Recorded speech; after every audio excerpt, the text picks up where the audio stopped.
आप देख रहे हैं पारस प्रेम न्यूज, खबर जो आप तक पहुंचे सबसे तेज। नमस्कार, आप देख रहे हैं पारस प्रेम न्यूज।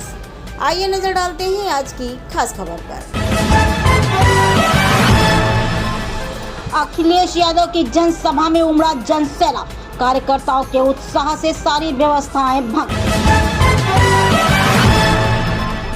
फर्रुखाबाद समाजवादी पार्टी के गठबंधन प्रत्याशी डॉक्टर नवल किशोर शाक्य के चुनाव की रफ्तार को गति देने आए सपा सुप्रीमो अखिलेश यादव ने बीजेपी को जमकर धोया। उन्होंने कहा कि बीजेपी सरकार ने नौजवानों और किसानों के भविष्य को बर्बाद किया है। युवा और किसान सरकार बदलने का मन बना चुका है। शहर के बड़पुर स्थित क्रिश्चियन कॉलेज मैदान में जनसभा को संबोधित करते हुए सपा सुप्रीमो अखिलेश यादव ने कहा कि इस बार सपा प्रत्याशी की जीत के सभी रिकॉर्ड टूटने जा रहे हैं। इस बार युवा वर्तमान सरकार के खिलाफ है। 10 साल में बीजेपी ने गरीबों, किसानों और युवाओं से झूठे वादे किए। किसानों को उनकी फसल का वाजिब मूल्य नहीं मिला। किसान कर्ज में डूबे हैं। महंगाई लगातार आसमान छू रही है। सरकार ने बड़े बड़े उद्योगपतियों का कर्ज माफ किया, लेकिन गरीब किसान का कर्ज माफ नहीं किया। इसलिए सपा व गठबंधन ने तय किया है कि सरकार बनने पर किसानों को उसकी फसल का वाजिब मूल्य मिलेगा। सरकार ने पेपर कराए और कुल 10 पेपर लीक करा दिए। उन्होंने कहा कि सवाल नौकरी का नहीं है। नौकरी के नाम पर सरकार ने युवाओं का 1/3 जीवन बर्बाद कर दिया। फौज की नौकरी को अग्निवीर में बदल दिया और अब पुलिस की नौकरी भी कहीं 3 साल की ना कर दे। फौज की नौकरी अग्निवीर कर दी, जिससे नौजवानों का भविष्य भी खतरे में पड़ गया। उन्होंने कहा कि चुनाव आने वाली पीढ़ियों का भविष्य तय करेगा। जो लोग संविधान को बदलना चाहते हैं, उन्हें जनता बदल देगी। सपा सुप्रीमो ने कहा कि जिन जिनको सरकार ने कोरोना वैक्सीन लगवाई है, उनके हार्ट अटैक का खतरा बढ़ गया है। सरकार ने बोरी से खाद्य चोरी कर ली। जब वोट चाहिए था तो सरकार ने रिफाइंड का वितरण किया। उन्होंने कहा कि इंडिया गठबंधन की सरकार बनी तो गरीबों को आटा और युवाओं को डाटा मुफ्त देंगे तथा कोटे पर मिलने वाले राशन की मात्रा बढ़ाई जाएगी। सपा सरकार में लैपटॉप का वितरण किया था, लेकिन उनकी सरकार ने नकल कर मोबाइलों का वितरण किया। उन्होंने कहा सरकार बनने से फर्रुखाबाद को गंगा एक्सप्रेसवे व आगरा एक्सप्रेसवे के 6 लेन से जोड़ा जाएगा। इस दौरान कार्यक्रम की अध्यक्षता पूर्व सांसद छोटे सिंह यादव व संचालन सुरेंद्र सिंह गौर ने किया। जिला अध्यक्ष चंद्रपाल यादव, प्रदेश उपाध्यक्ष मौलाना इरफान उल हक कादरी, पूर्व मंत्री सर्वेश अम्बेडकर, सतीश दीक्षित, पूर्व विधायक उर्मिला राजपूत, पूर्व जिला अध्यक्ष राम सेवक यादव, सरल दुबे, जिला महासचिव इलायंस मंसूरी, महानगर अध्यक्ष राघव दत्त मिश्रा, पूर्व विधायक ताहिर सिद्दीकी, जिला प्रवक्ता विवेक यादव सहित हजारों की संख्या में समाजवादी एवं घटक दलों के कार्यकर्ता उपस्थित रहे। फर्रुखाबाद से सत्येंद्र सिंह की ये खास रिपोर्ट।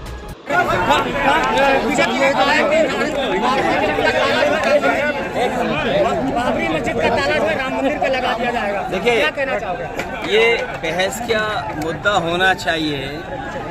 अभी जो परीक्षाएं हुई, सब पेपर लीक हो गए, किसानों की आय दोगुनी नहीं हुई। और सबसे बड़ा सवाल ये है कि भारतीय जनता पार्टी आरक्षण और संविधान को ख़त्म करना चाहती है।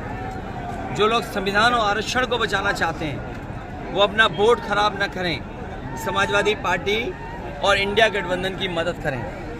आप ये बताइए, जब दिल्ली जैसी जेएनयू में पीडीए परिवार के लोग केवल 15% से कम हैं, बीएचयू यूनिवर्सिटी में 15% से कम नौकरी में हैं, और लगातार सरकार जो प्राइवेट कर रही है, चीज़ों को आउटसोर्स कर रही है, अग्निवीर जैसी व्यवस्था ला रही है, इससे नौजवान दुखी है। और जितना प्राइवेटाइजेशन बढ़ेगा उतना हमारा आरक्षण छिनेगा। ये सरकार वो है जिसने नौकरी, रोजगार और आरक्षण छीना है और संविधान को खतरा पैदा किया है।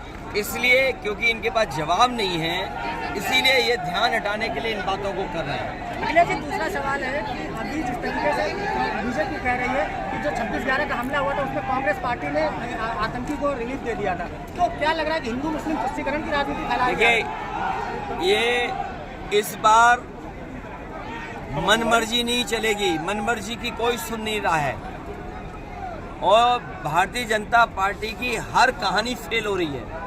हर कहानी उनकी फ्लॉप हो रही है। उनका हर डायलॉग जनता स्वीकार नहीं कर रही है, उनका हर डायलॉग फेल हो रहा है। वही घिसे पिटे डायलॉग जनता सुनना नहीं चाहती। वो कहानियां जो सुना चुके हैं उन पे कोई सुनने वाला नहीं है। ये जो पुरानी बातें उठा रहे हैं वो इसलिए उठा रहे हैं क्योंकि उनके पास जनता को बताने के लिए, कहने के लिए कुछ नहीं है। किसान दुखी है, आय दोगुनी नहीं हुई, माँ गंगा साफ नहीं हुई। आप तो फरक्काबाद में रहते, गंगा के किनारे के लोग हैं, हम भी कन्नौज के क्षेत्र के गंगा के किनारे के लोग हैं। बताओ काली नदी की पूरी गंदगी गंगा में गिर रही कि नहीं गिर रही? आपके फरक्काबाद में जो कभी फिल्टर प्लांट लगना था वो आज भी पूरा नहीं हुआ है, आधा अधूरा पड़ा है। सब नाले कहाँ जा रहे हैं? गंगा में जा रहे हैं। और न इंडस्ट्री का इंतजाम किया, न छोटे मोटे उद्योग और कारोबार जो फरक्काबाद में चल रहे थे उन्हें भी लाभ नहीं पहुंचाया इन्होंने। चुनाव आयोग को लेकर सर वोट डालने को लेकर मैडम ने बयान दिया था कि 100 बूथों पे उनको वोट नहीं डालने दिया जा रहा। उनको क्या नाम, देखिए ये भारतीय जनता पार्टी खिसिया गई और खिसियाना का असर देखिए आप। संभल में पुलिस लगा करके वोट रोक रहे थे। पुलिस प्रशासन, चुनाव आयोग का काम यह कि ज्यादा से ज्यादा वोट पड़े, लेकिन जब वो खिसिया गए तो पुलिस को आगे कर दिए। और जो समाजवादियों के पक्के बूथ थे वहां तक भी गड़बड़ी करना चाहते थे, लेकिन मुझे खुशी है इस बात की कि समाजवादी कार्यकर्ता ना झुका ना डरा, पूरी जिम्मेदारी के साथ पूरे दिन वोट डालता रहा। उसका परिणाम ये हुआ कि भारतीय जनता पार्टी हार रही है। आपके बगल में बताओ आमला है, हार गए कि नहीं हार गए भारतीय जनता पार्टी के लोग? बदायूं हार गए, मैनपुरी हार गए, संभल जहां लाठी चलवा रहे थे, पुलिस से घेराबंदी कर रहे थे, वो भी हार गए। और पुलिस और ये अग्निवीर, ये जो पुलिस वाले खाकी वर्दी वाले सोच रहे हैं कि उनकी नौकरी नहीं होगी 3 साल की, इन्हें नौकरी से निकाल देंगे और हो सकता है इनकी भी 3 साल की नौकरी कर दें। अगले जी तीसरे चरण के चुनाव को किस तरीके से देखते हैं? क्या लग रहा है, सरकार आ रही है? सरकार इंडिया की आ रही है, समाजवादियों की मिलकर के आ रही है, और बीजेपी की विदाई है, और विदाई उनके भाषणों में नजर आ रही है। क्या उनके भाषण नहीं बदल गए? बताइए, जो लखनऊ वाले हैं इनके भाषण ही सुन लो आप। लखनऊ वालों का भाषण क्या है और जो दिल्ली से आते हैं उनके भाषण क्या है? तो जिनके भाषणों में ही रुझान आ रहा है हार का, तो जनता इन्हें हरा चुकी है। और यहाँ पर जहाँ पर डॉक्टर नवल किशोर साके लड़ रहे हैं, पूरा पीडीए परिवार इनको वोट दे रहा है और पूरा फरक्काबाद इस बार रिकॉर्ड बनाने जा रहा है। आखिरी सवाल है कि हरियाणा में सरकार 3 जो है निर्दलीय विधायक चले गए, तो क्या लग रहा है कि वहाँ की सरकार जाएगी कि रहेगी? ये तो हरियाणा की बात कर रहे हैं। 4 जून के बाद यूपी की चिंता करना, समाजवादी पार्टी के जो भी यूपी की चिंता करना।